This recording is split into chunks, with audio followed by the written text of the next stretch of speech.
بسم الله الرحمن الرحيم. الحمد لله رب العالمين، والصلاة والسلام على أشرف الأنبياء والمرسلين، حبيب إله العالمين أبي القاسم المصطفى محمد. اللهم صل على محمد وآل محمد وعلى أهل بيته الطيبين الطاهرين. قال الله تعالى في كتابه الكريم: بسم الله الرحمن الرحيم. وجعلنا منهم أئمة يهدون بأمرنا لما صبروا وكانوا بآياتنا يوقنون. صلوا على محمد وآل محمد. اللهم صل على محمد. The 8th of Rabi' al-Awwal marks the martyrdom anniversary of the 11th Imam of Ahlul Bayt, Imam Abi Muhammad al-Hasan ibn Ali al-Askari alayhi salam. Imam Hasan AlAskari, the son of Imam al-Hadi, and the father of the Imam of our time, Imam al-Hujjah, Ajjalallahu Ta'ala Farajahu al-Sharif, who died or was martyred in Samara, and he was martyred in the year 260 after Hijrah, and he was born in the year 232 after Hijrah. So the age when he passed away, his age when he passed away was only 28 years old. And this is the tragedy, my dear brothers and sisters. The tragedy is that Allah subhanahu wa ta'ala sent imams to guide the people, to show people the way. But you see that most of the imams after Imam al-Sadiq, Imam al-Baqir, many of them, they were dying or they were being poisoned, they were being killed at a very young age. Age 25, Imam al-Jawad, 28, Imam Hasan AlAskari, in their 20s, early 30s. And then some people ask, why did the 12th Imam go into occultation? Where Allah subhanahu wa ta'ala, it's obvious, Allah subhanahu wa ta'ala, one of the main reasons is in order to preserve the life of the Imam. In order to protect the life of the Imam, he kept him in a ghaibah, in an occultation. Because every single Imam would come and they would kill the Imam. They would persecute the Imam. They would place the Imam in prison, as they did with Imam Hasan AlAskari alayhi salam. The imamah of Imam Hasan AlAskari lasted for 6 years. His father, Imam al-Hadi, was poisoned also in Samara when Imam Hasan AlAskari was 22 years old. And he took on the task, he took on the role of imamah, that powerful position that only Allah subhanahu wa ta'ala gives to whoever He wills, to whoever He wishes. Imam Hasan AlAskari took on that task at the age of 22.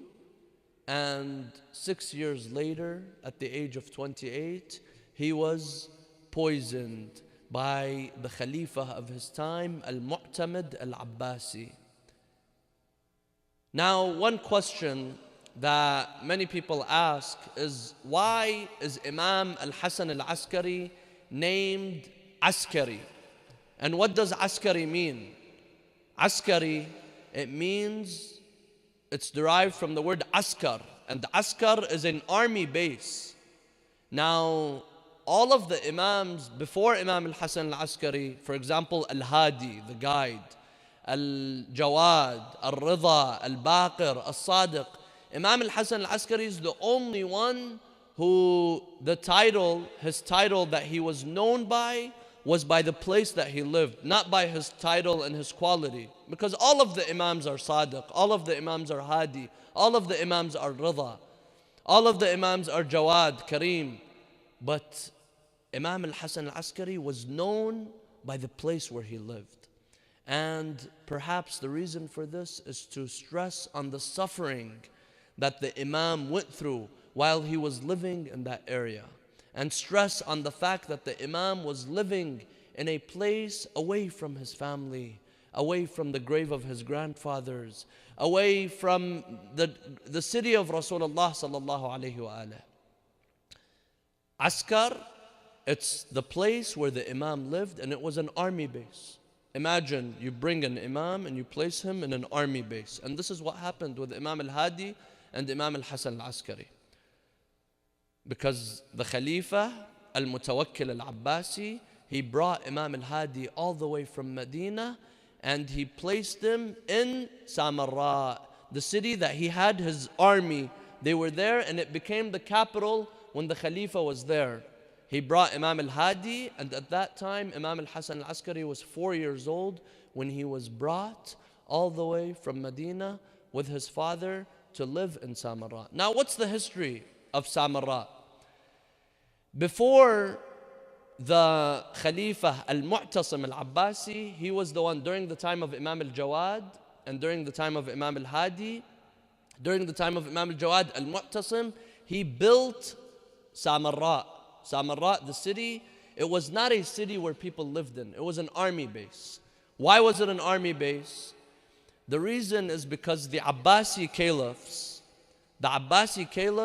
they brought Turkish soldiers. They brought Turks from their mother's side.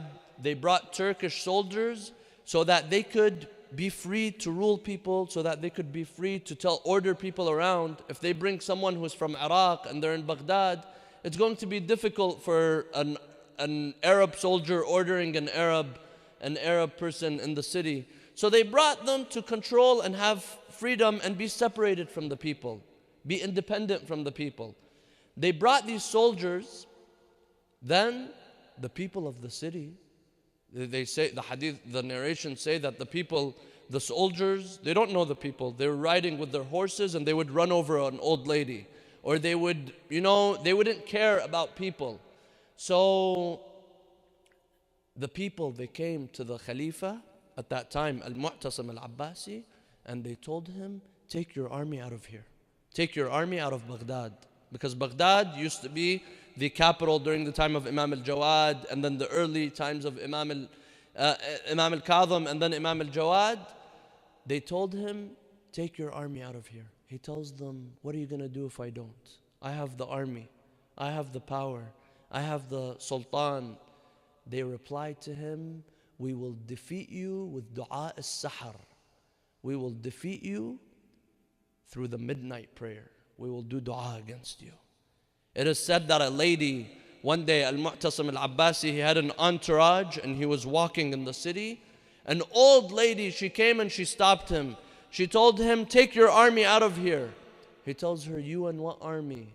She tells him, لَنَرْمِيَنَّكَ بِسِهَامِ اللَّيْلِ الَّتِي لَا تُخْطِئُ مَنْ أَصَابَتْ. We will strike you with the arrows of the night that do not miss their targets. Meaning, Salat al-Layl. Meaning, we will do dua against you.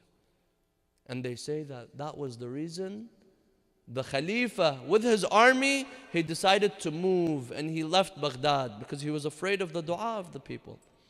So he went, al-Mu'tasim, he built Samara as an army base. Then al-Mutawakkil came and he made that the capital of the Muslim empire at that time.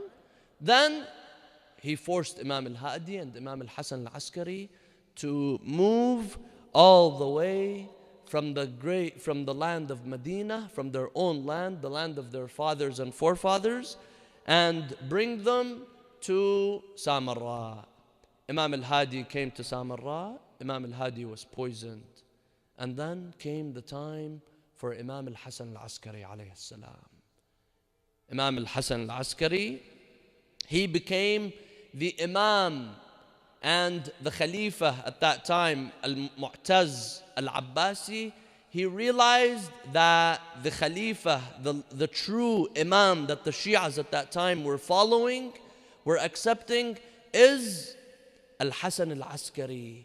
Al-Hasan AlAskari, the son of Imam al-Hadi. Of course, Imam al-Hadi, he had several sons. One of them by the name of Sayyid Muhammad. I don't know if any of you have been to Iraq. If any of you have been to Samara, on the way back from Samara or on the way to Samara, between Baghdad and Samara, there's a city by the name of Balad. Balad, inshallah, you all go if you visit the Imams. You visit the grave of Sayyid Muhammad, the son of Imam al-Hadi. And this man was a very pious man. He also died at a very young age. And he is known in Iraq as Sab' al-Dajjal, meaning that he is the warrior, the brave man of that area, Dajjal. So it is known that whoever has any hajat, whoever has any dua, they go and they ask Allah, and Allah answers their dua by the love of this man, Sayyid Muhammad, the son of Imam al-Hadi. And then Imam Hasan AlAskari alayhi salam.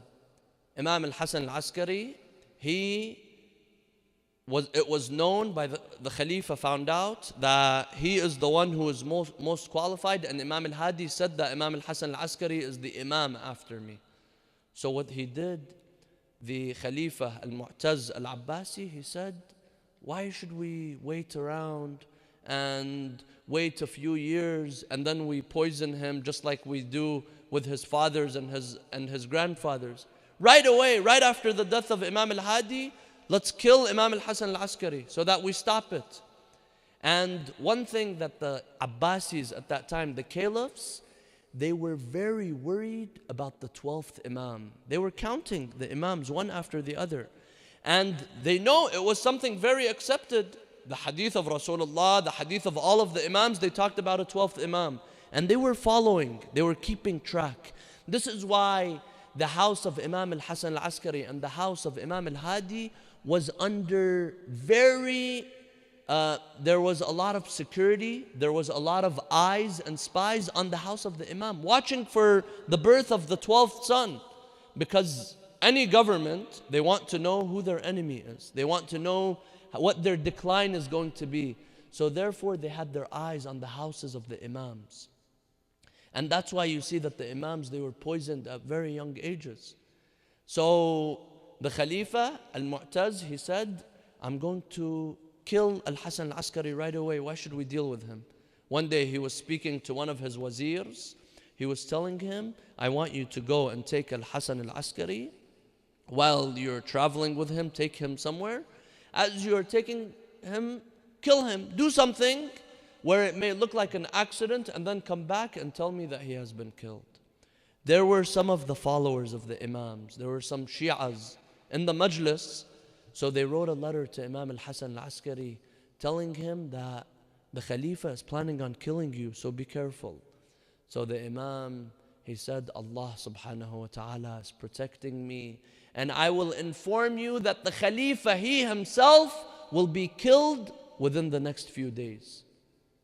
And this is what happened. 3 days later, the Turkish soldiers, because at that time, the Abbasi Caliphate, it was very weak. Very weak. It didn't have its bravery. It wasn't very strong as the times during Harun, al-Ma'mun.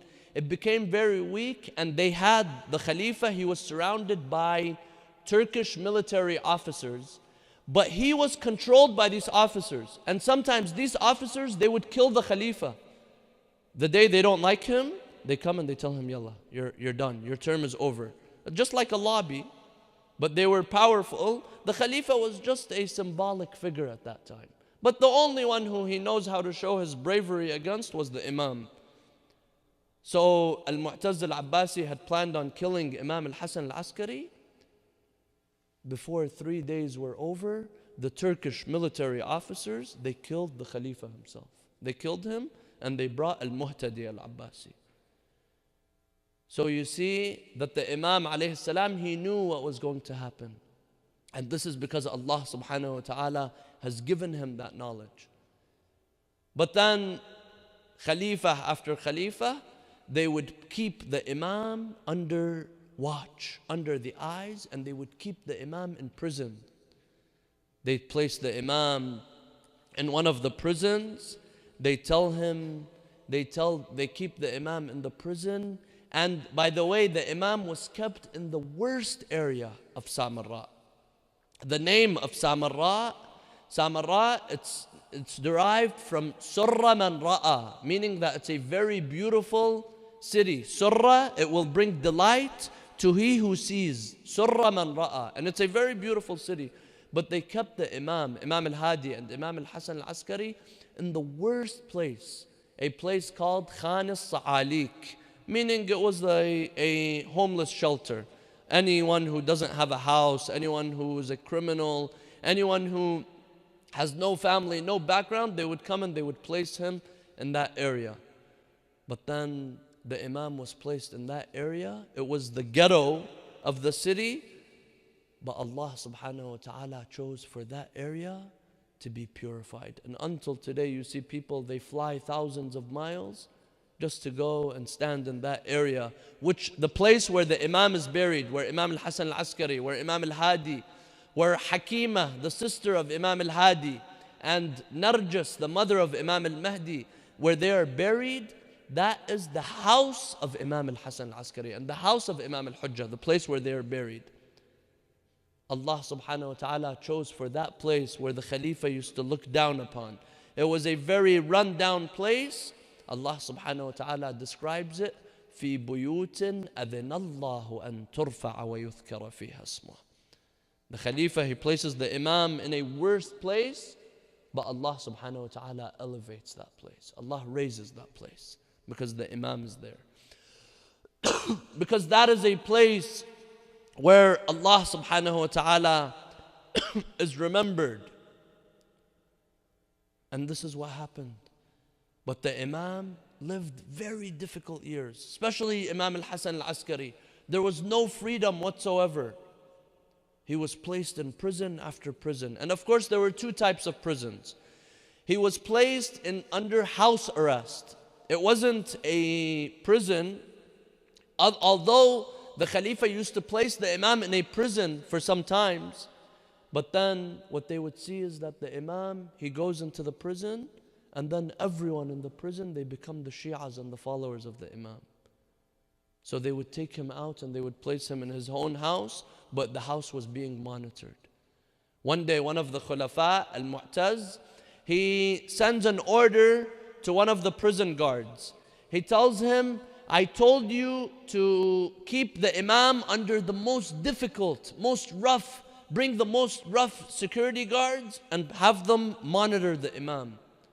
So that prison warden, the prison guard, the head prison guard, he said, Oh Khalifa, I brought the worst thugs, I brought the worst criminals so that they could torture and that they could harass the Imam.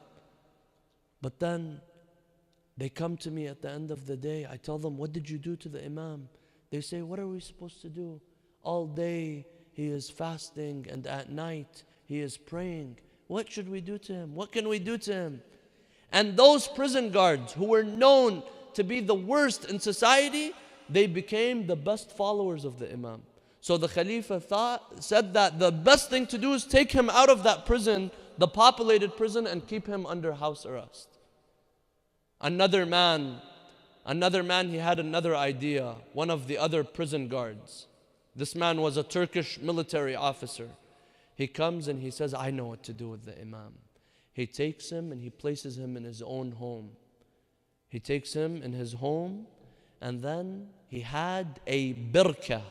Birka means it was a hole in the ground, and that was where they would place the sibah.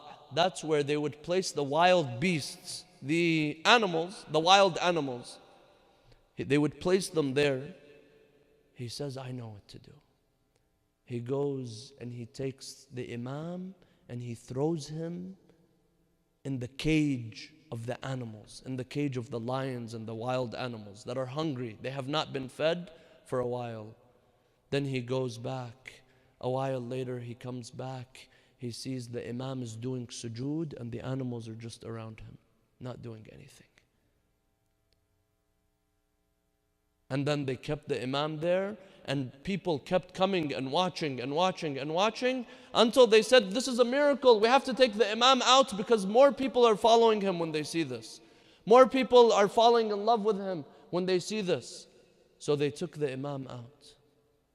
But you see that the Imam was constantly persecuted. He was constantly persecuted, and he was harassed by the government at that time. But the Imam alayhi salam, he kept on fulfilling his role. وَجَعَلْنَاهُمْ أَئِمَّةً يَهْدُونَ بِأَمْرِنَا. Allah subhanahu wa ta'ala chose the Imam. If we, the whole world, we decide that one person is an Imam and Allah did not choose that person as an Imam, that person is not going to be an Imam. And if one person, Allah subhanahu wa ta'ala chose him as an Imam, and the whole world stand against this person will still be an Imam. And these are the Imams chosen by the order of Allah subhanahu wa ta'ala. وَجَعَلْنَاهُمْ أَئِمَّةً يَهْدُونَ بِأَمْرِنَا. The hidayah, it comes by the order of Allah subhanahu wa ta'ala. I could sit here, I could be lecturing for hours and hours and days. I will not be able to guide like the Imam, because the Imam's guidance goes directly to the heart. An enemy, someone who has hatred towards the Imam with one split second, he changes the enemy and he makes him into a loyal friend. And these are the akhlaq of the Imams of the Ahlul Bayt. This is the akhlaq of Rasulullah. This is the akhlaq of the true Muslim leaders that we have to take as role models, my dear brothers and sisters. Especially in this time that we are living. We need to show the world the akhlaq of the Ahlul Bayt. We need to show the world the knowledge of the Ahlul Bayt. We need to show the world the essence and the reality of the Ahlul Bayt. But the problem is, what am I going to teach people about Imam Hasan AlAskari when I don't know much about Imam Hasan AlAskari? What am I going to teach people about Imam al-Jawad, Imam al-Hadi, Imam al-Rida, Imam al-Kadhim, when I don't know anything about my Imams? I know more about celebrities and athletes than I know about my Imams, who I will be asked about in the grave by Munkar wa Nakir. Aren't they going to ask me about my Imams? إِذَا جَاءَكَ الْمَلِكَانِ الْمُقَرَّبَانِ. When they come and they ask you, you tell them who your Lord is, you tell them where your Qibla, you tell them your Prophet, but you also have to tell them your Imams, one after the other. What do I know about them? How am I supposed to live a life where I follow in the Sunnah, in the way of my Imams, when I don't even know much about them? How many of us know about these Imams that we follow and we take as role models? Imam Hasan AlAskari, with the short time that he had, only 6 years of leading the Ummah, but during that time, the Imam was able to guide. He was able to teach. He was able to save the religion of Islam in numerous scenarios, numerous stories that we have. One day, while the Imam was also under house arrest, one of his companions, he comes to him and he tells him that there's a man, there's a philosopher, and at that time, year 255, 250, 260 after Hijrah, the Muslim empire was growing, and there was a lot of ideas, a lot of propaganda that's coming from outside the Muslim empire that was coming and entering. At that time, the Muslim Ummah did not look like the time of Amir al-Mu'mineen and Rasulullah. It was a much more open society. At that time, all the way to Iran, Afghanistan, Pakistan, India, that area was all under the Muslim empire at that time. So the population of Muslims had grown, and the challenges that Islam as a whole was facing had also grown. So one of the companions of the Imam, he comes and he tells him there's a philosopher by the name of Abu Ishaq al-Kindi. This man, he is writing a book. He is writing a book by the name Tanaqudat al-Quran, the contradictions within the Quran.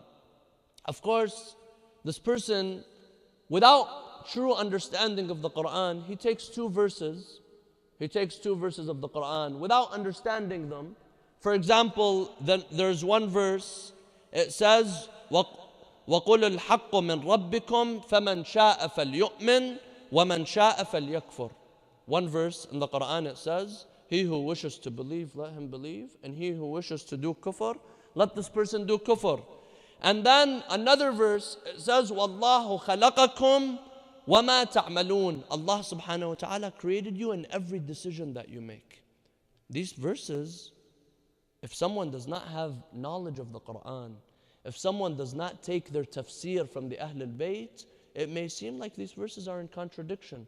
Because one verse gives the image that there is free will. وَمَنْ شَاءَ فَلْيُؤْمِنْ وَمَنْ شَاءَ فَلْيَكْفُرْ. You want to believe, you could believe. You want to do kufr, you could do kufr. And then the other verse, it says that Allah predestined you to believe or predestined you to do kufr. Now, if someone doesn't have knowledge, they will take it differently. However, the verse, the Imams of the Ahlul Bayt, they say, no, Allah subhanahu wa ta'ala gave you the freedom, but Allah knows what you will do. And His knowledge does not affect your decision. His knowledge has no, it doesn't affect your decision that you make. This was one example of this man, Abu Ishaq al-Kindi. Another one, he says that there's two verses in the Quran. One verse, it says, you can marry up to 4 wives if you are able to do adala, if you are able to have justice. Then another verse in the Quran, it says that you cannot do justice even if you wanted to. So someone who has no knowledge, they will come and they say this is a contradiction. One verse it says you can, and then the other verse says you can't even if you tried. So what do you answer this? The answer is that this one is the adala. There's 2 types of adala, 2 types of justice. One adala is monetary adala. When you are in terms of spending, in terms of finances, that one, you have to have adala in terms of finances. The other verses is talking about adala, justice, when it comes to loving someone. Yes, you can't love one more than the other. You can't love them both equally. There's always going to be one that you may love more. And that is what the verse is referring to. So the Imam, he tells his companion, I will teach you what to say, and you go to Abu Ishaq al-Kindi, this great philosopher, and you reply to him. But what you have to do is you have to get close to him. Get close to him so that he trusts you, so that he talks to you. So this man, he goes to Abu Ishaq al-Kindi, this great philosopher of the time, and he gets closer and closer and closer until he asks him, what are you writing? He tells him, I'm writing a book by the name of Tanaqudat al-Quran, the contradictions of the Quran. So this man, he tells him, I have a question for you. The question is it possible that the author may mean one thing and the one who reads, the one who understands it and takes in the knowledge may understand it differently? Is that a possibility? That Allah subhanahu wa ta'ala may mean one thing and you may have understood it differently? Abu Ishaq al-Kindi, who was a great philosopher of his time, he paused for a second and then he said, yes, this is a possibility. This is a logical possibility, and when it comes to the rules of Arabic grammar, it's a possibility. Maybe Allah meant something else and I understood it differently. So then this man, he tells him, well, what if the Quran meant something else and you're writing a book saying this is a contradiction? Right away, this philosopher, he said, who taught you this? Who told you this? He said, I just had this idea. He said, no, this is not you. Someone must have taught you this. He said, yes. Imam Hasan AlAskari taught me this. Then Abu Ishaq al-Kindi, he says, yes, these are the children of the prophets. This is the knowledge that comes only out of the children of the prophets. Then there was a tanur, there was a fire that was lit. He goes and he takes that whole book that he was writing and he throws it in the fire.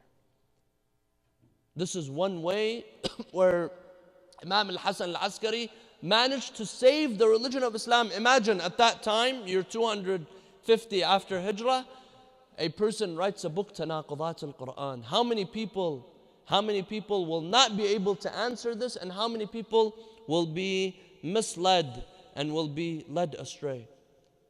In another event, one day, al-Mu'tamid al-Abbasi. The Mu'tamid was the one who poisoned the Imam. He was the one who killed the Imam al-Hasan al-Askari.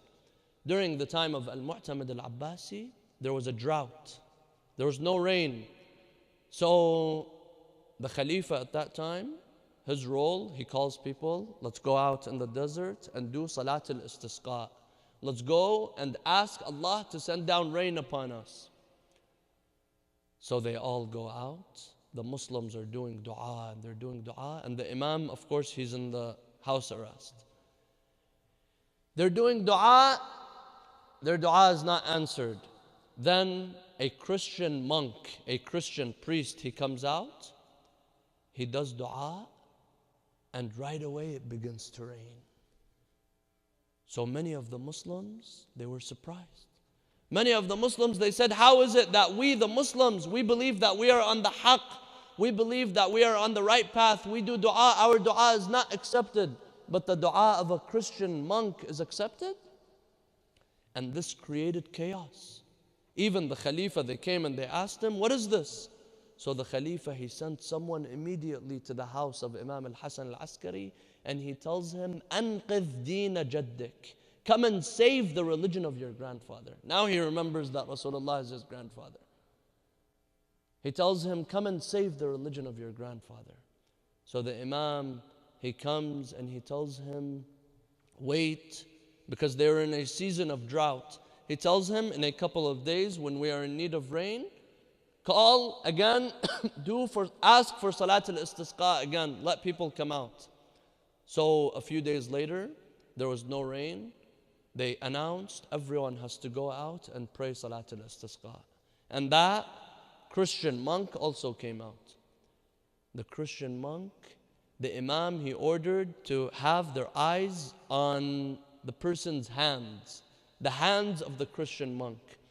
When he raised his hands, right away they saw there was something in his hands. So they came and they told him, come here, what is this? The Christian monk, he wasn't saying what it was. Then the Imam, he tells them what it is. He tells them, this is a bone of one of the prophets of Allah subhanahu wa ta'ala.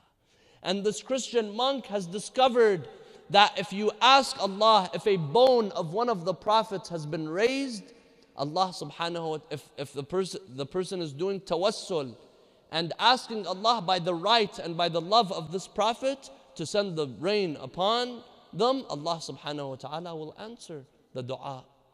So the Imam, they took away that bone from that man, and then they told him do dua. Nothing was happening. Then the Imam alayhi salam, he raised his hands, he did dua without anything in his hands, of course. He's an Imam. He did dua, and immediately it began to rain.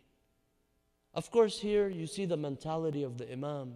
He doesn't say that let them suffer. They have kept me in a house arrest. I'm suffering. They kept me in prison and they're torturing me. They're harassing me. No, the Imam doesn't think like that. The Imam is full of love.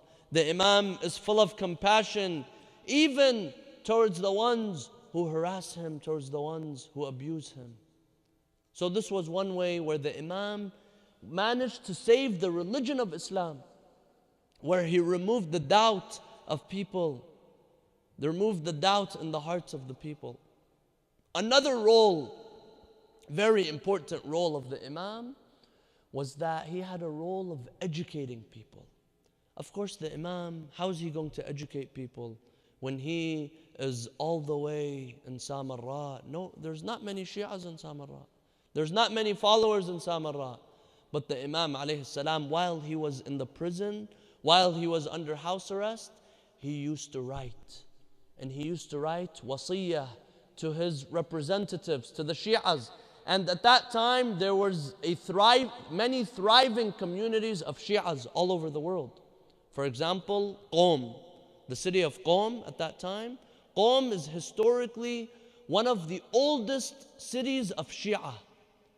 Even you see Iran as a whole, Isfahan, other cities in Iran, there were times that they were non-Shia cities. And then they became Shias many years later. But Qom, from the time of Imam al-Hadi, from the time of Imam al-Jawad and Imam Hasan AlAskari, Qom was a city of Shia. And it had the Shia scholars that were living in Qom. And many of the narrators of hadith who were the Nuwab, who were the representatives of the Imam, they were in Qom and they're buried in Qom right now. If you go, you'll see their graves. One of them is the father of Shaykh al-Saduq. Shaykh al-Saduq, you've all heard of Shaykh al-Saduq. His father, Ibn Babawayh, he was one of the representatives of the Imam in Qom. And the Imam Hasan AlAskari used to write him letters. He used to write him letters teaching him what to do, what to say. The Imams were connected with their followers. Another scholar in Qom by the name of Ahmad ibn Isa. So these scholars in Qom and in other cities, Ahwaz at that time, the city of Ahwaz, it was a Shia city. And even the wali, even the governor of the city who was appointed by the caliph, he was one of the followers of Imam Hasan AlAskari alayhi salam. Secretly, of course. The caliph didn't know. And this was one of the reasons why the caliph was very upset and jealous of the Imam, because he sees that he's the one who has the official leadership, but people are paying their khums, their zakat to the Imam, because they agree and they accept that the Imam, the son of Rasulullah, is the true representative. So one of the things that the Imam would do is that he would write letters and he would write and educate people. You know, today we have one of the books by the name of Tafsir Imam Hasan AlAskari, a tafsir of the Quran that is attributed to Imam Hasan AlAskari alayhi salam.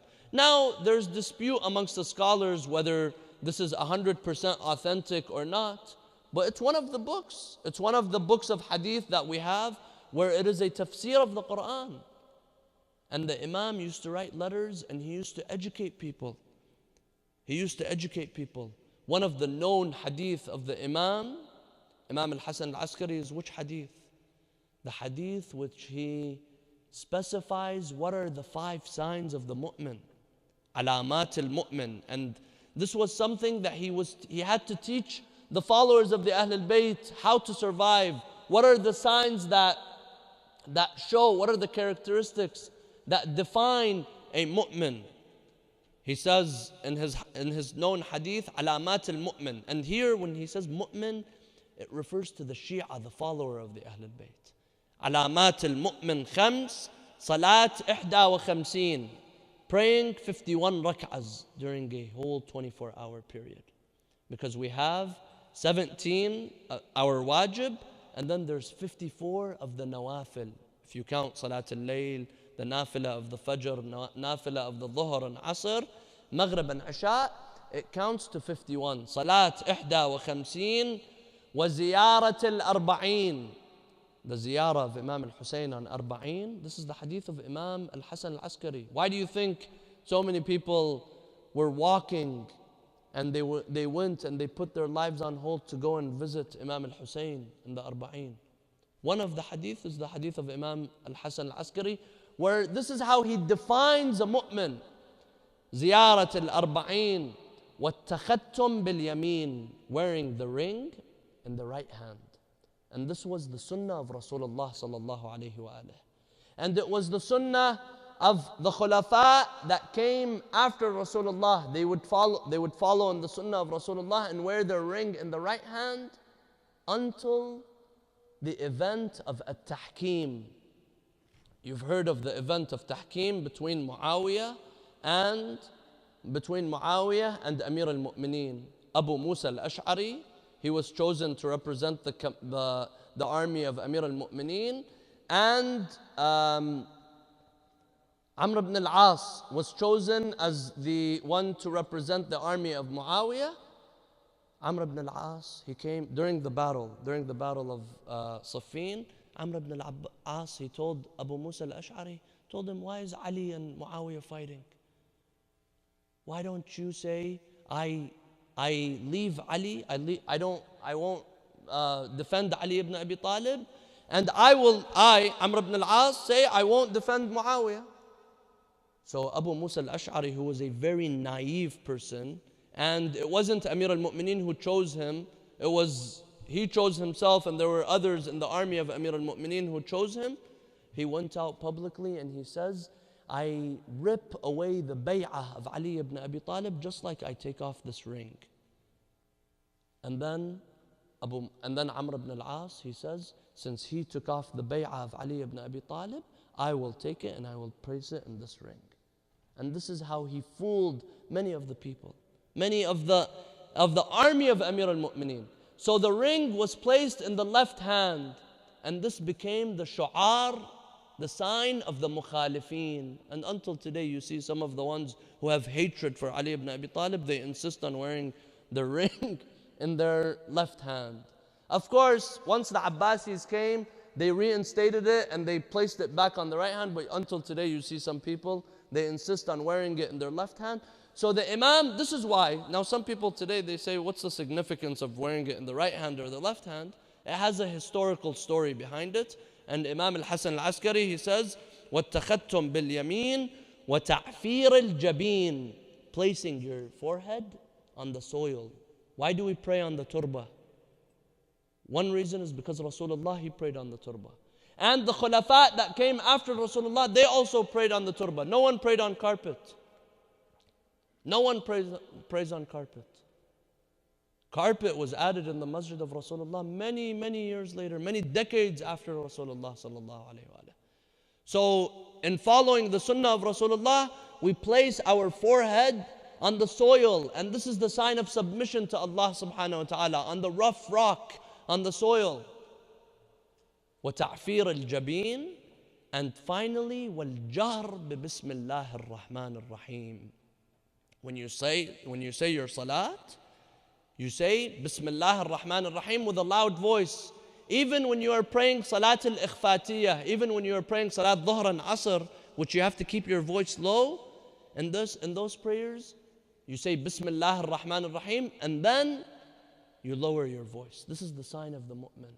Now, until today, if you go to Mecca or Medina, if you watch the Salah over there, you see that the Imam, even in the prayers like Fajr, Maghrib and Isha, with a calm voice, he says, Bismillah ar-Rahman ar-Rahim. And then he says, Alhamdulillahi Rabbil Alameen. He ignores the Bismillah ar-Rahman ar-Rahim. Even though it's in the Quran. It's in the Quran, Bismillah ar-Rahman ar-Rahim. He does not mention it. They do it with a very low voice.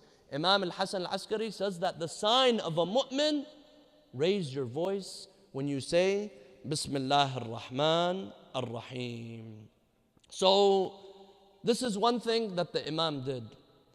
And then the Imam, he defined what it means to be a Shia, what it means to be a follower of the Ahlul Bayt. And the Imam also protected the Shias. He preserved the Shias, preserved the dignity of the Shia.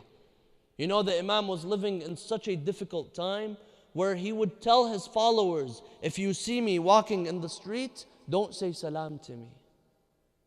Imagine how difficult it was for the Imam and the followers at that time, where the Imam tells them, if you see me in the street, don't say salam to me.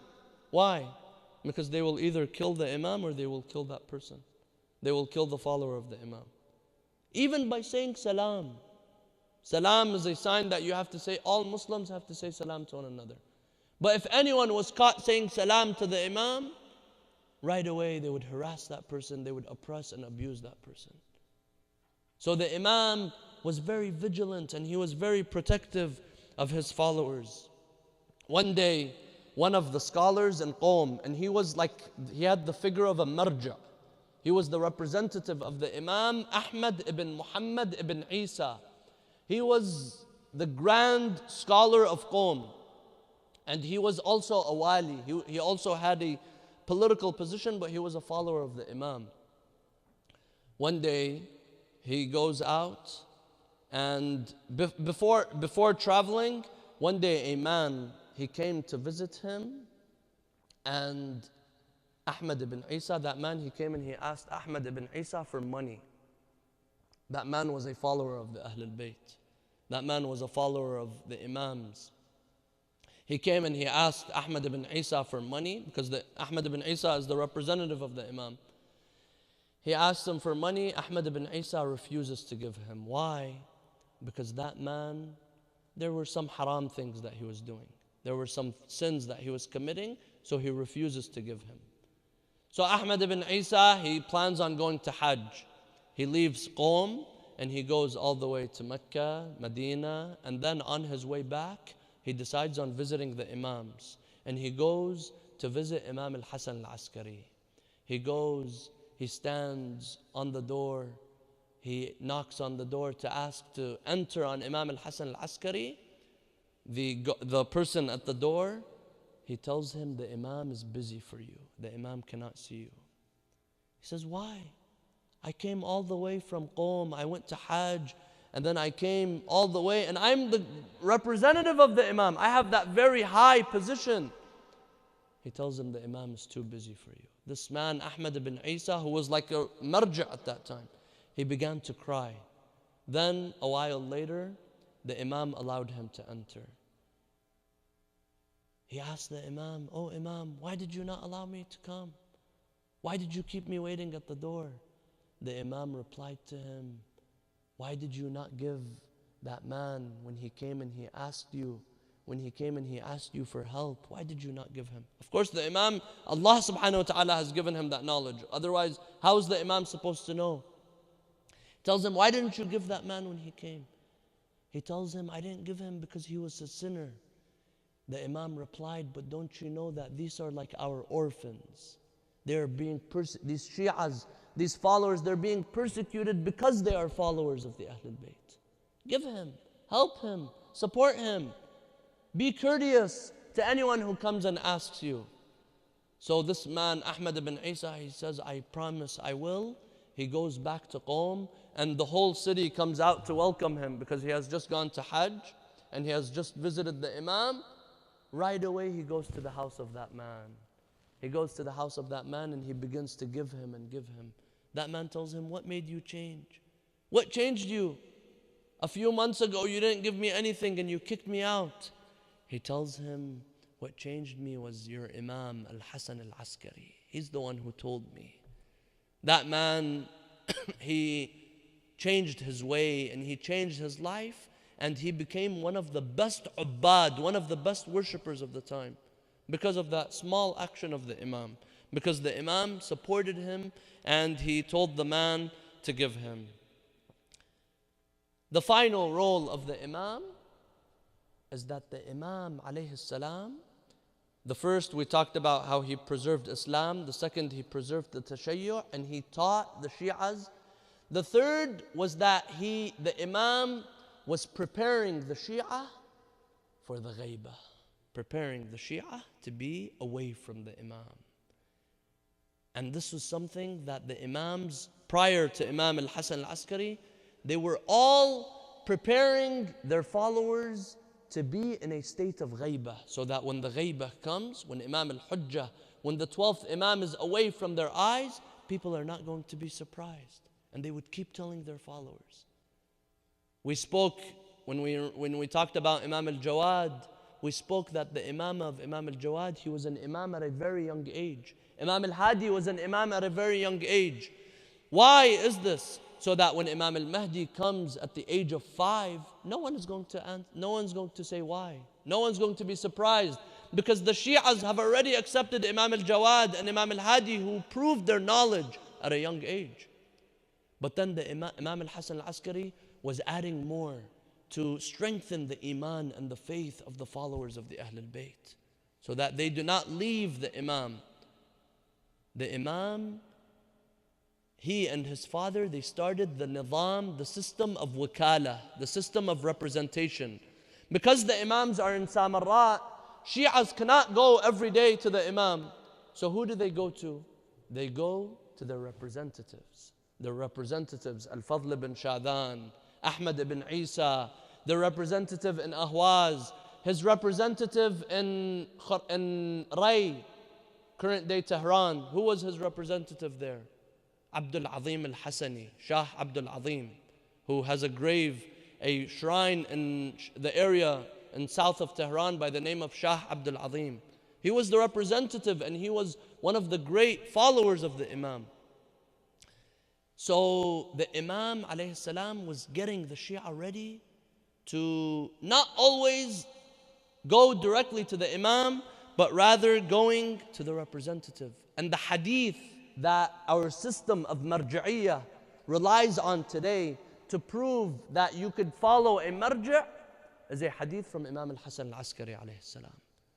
The known hadith, فَأَمَّا مَنْ كَانَ مِنَ الْفُقَهَاءِ صَائِنًا لِنَفْسِهِ حافظا لدينه مخالفا على هواه مطيعا لأمر مولاه فللعوام أن يقلدوه. The taqleed, one of the main sources of taqleed is this hadith from Imam Hasan AlAskari. Why would the Imam say this? Because the Imam knows that sooner or later, once the Imam dies, once the Imam is martyred, people are going to be separated from their Imam. So he instated this. If you see someone who is from the ulama, someone who does not sin, someone who does not disobey, follow him. Take your religion from him and accept him as a representative. Of course, there are other conditions, but this is a very known hadith from Imam Hasan AlAskari. And finally, the Imam alayhi salam introduced the Shia to Imam al-Hujjah, ajjalallahu ta'ala farajahu al-sharif. Even though Imam al-Hujjah was 5 years old. And Imam al-Hujjah was hidden from the eyes. The government, they were not able to see the Imam al-Hujjah. There was not many signs to see the Imam. They say that even they would send guards in the house of the Imam to check if any of the women were pregnant. And they would constantly send spies in the house. But when his followers come, when Shia from Qom, when Shia from Khurasan, when Shia from all over the world, they come to visit the Imam, he would come and he would sit Imam al-Mahdi in his lap. The child, he would sit him in his lap and he would tell them, ask him, because he is the Imam after me. And they would ask him, and Imam al-Hujjah would answer their questions. He proved many times that he has a son. And this is one of the arguments today between some of the ones who do not follow the Ahlul Bayt. Everyone agrees in the hadith of Imam al-Mahdi because Rasulullah spoke about this. All of the Imams spoke about this. The argument is that he was not born. But we, the followers of the Ahlul Bayt, we say that he was born. And the Imam, numerous times, he showed publicly, even though he was living under persecution, there were spies, there were people monitoring the house, but the Imam, many times, he would show the world that he has a son. The hadith says that when Imam al-Mahdi was born on the 15th of Sha'ban, Imam al-Askari, he brought out meat and he distributed so much meat to the people, to the followers, to announce that I have a son. And this is my son who is going to be the savior of mankind, the savior of humanity. The followers, they would come and he would bring out the Imam and he would show them to him and he would tell them, this is the Imam after me. One of the followers of Imam Hasan AlAskari alayhi salam by the name of Abu al-Adyan. This man was one of the wukala of the Imam, because the Shia, they cannot be connected with the Imam. They would give their khums, they would give their money, their zakat, ask their questions to this man, and this man, as well as Al-Fadl ibn Shadhan and other companions of the Imams, they would go and they would deliver the amana, and they would bring back the questions, the answers. So this man, Abu al-Adyan, Imam Hasan AlAskari, he tells him, you're going to Mada'in, and people are going to ask you questions.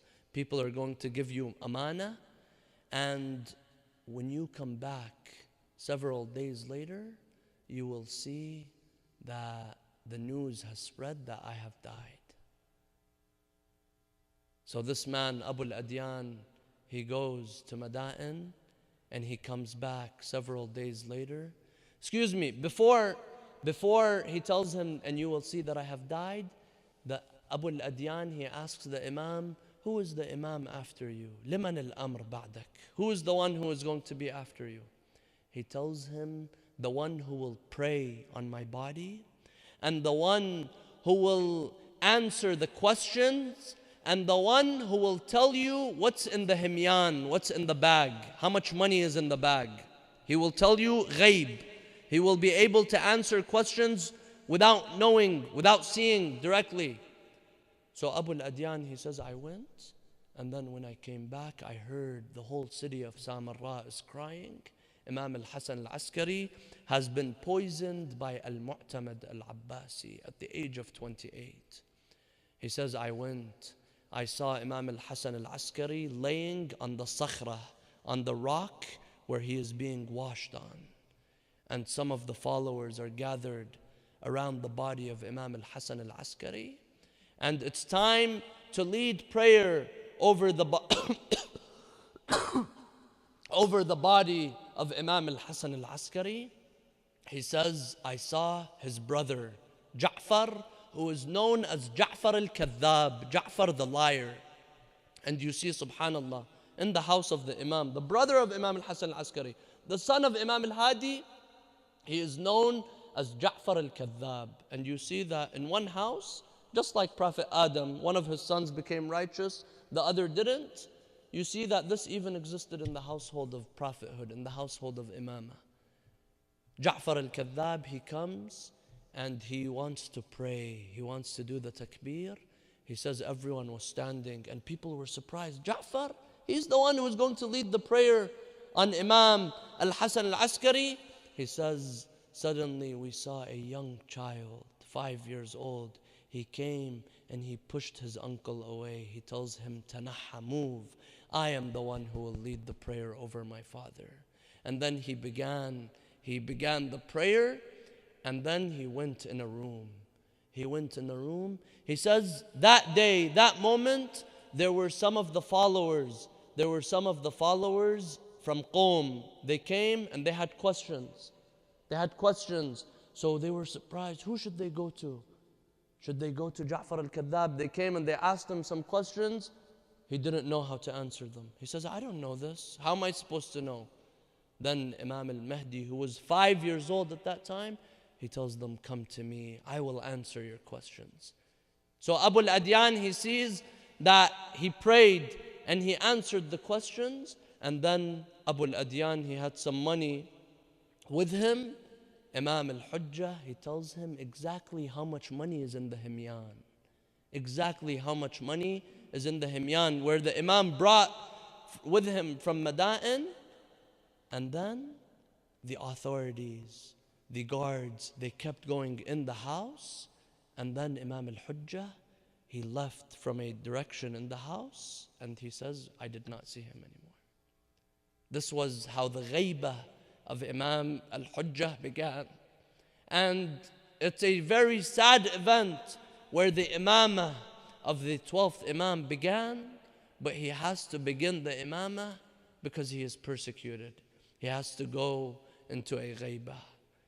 But Imam Hasan AlAskari, Imam al-Hujjah, he led the prayer over his body. The followers, some of the followers, they came out. They carried the body of Imam Hasan AlAskari and they buried him next to his father in Samara, next to his father Imam al-Hadi. But there was one Imam who was left for 3 days in the land of Karbala, and that is Imam al-Hussein, where no one came to wash his body, no one came to carry him, no one came to honor him. He was left for 3 days in Karbala, mulqan thalathan bila ghuslan wala kafani, عار تجول عليه الخيل ميدانا. Imam al-Hussein, the only one who is the one, the worst tragedies fell upon Imam al-Hussein. And this is why even Imam al-Mahdi, even Imam al-Hujjah, when he speaks to his grandfather Imam al-Hussein, he says, فَلَئِنْ أَخَّرَتْنِي الدُّهُورُ وَعَاقَنِي عَنْ نَصْرِكَ الْمَقْدُورُ ولم أكن لمن حاربك محاربا ولمن نصب لك العدا مناصبا فلأندبنك صباحا ومساء ولأبكين عليك بدل الدموع دما. He says, oh my grandfather, oh Aba Abdullah, if I was not able to support you physically, I support you, I cry for you day and night, and I cry for you every moment of my life. لا حول ولا قوة إلا بالله العلي العظيم. إنا لله وإنا إليه راجعون. Let us raise our hands in dua by the honor and the position of this great Imam, Imam Hasan AlAskari. Every time when we call upon the Imam of our time, we say Al-Hujjat ibn al-Hasan. He is the son of Imam Hasan AlAskari. So ask Allah subhanahu wa ta'ala by this great Imam, this Imam who is mazloom until today. Until today the Imam is mazloom and persecuted. And it's very difficult for the Shi'as, the followers of the Ahlul Bayt, to go and visit his shrine, which has just recently been rebuilt after it was attacked. نسألك اللهم وندعوك باسمك العظيم الأعظم الأعز الأجل الأكرم يا الله يا الله يا رحمن يا رحيم يا مقلب القلوب ثبت قلوبنا على دينك. اللهم اغفر للمؤمنين والمؤمنات الأحياء منهم والأموات. تابع اللهم بيننا وبينهم بالخيرات. إنك مجيب الدعوات، إنك غافر الخطيئات، إنك على كل شيء قدير. وصلى الله على محمد وعلى آل محمد.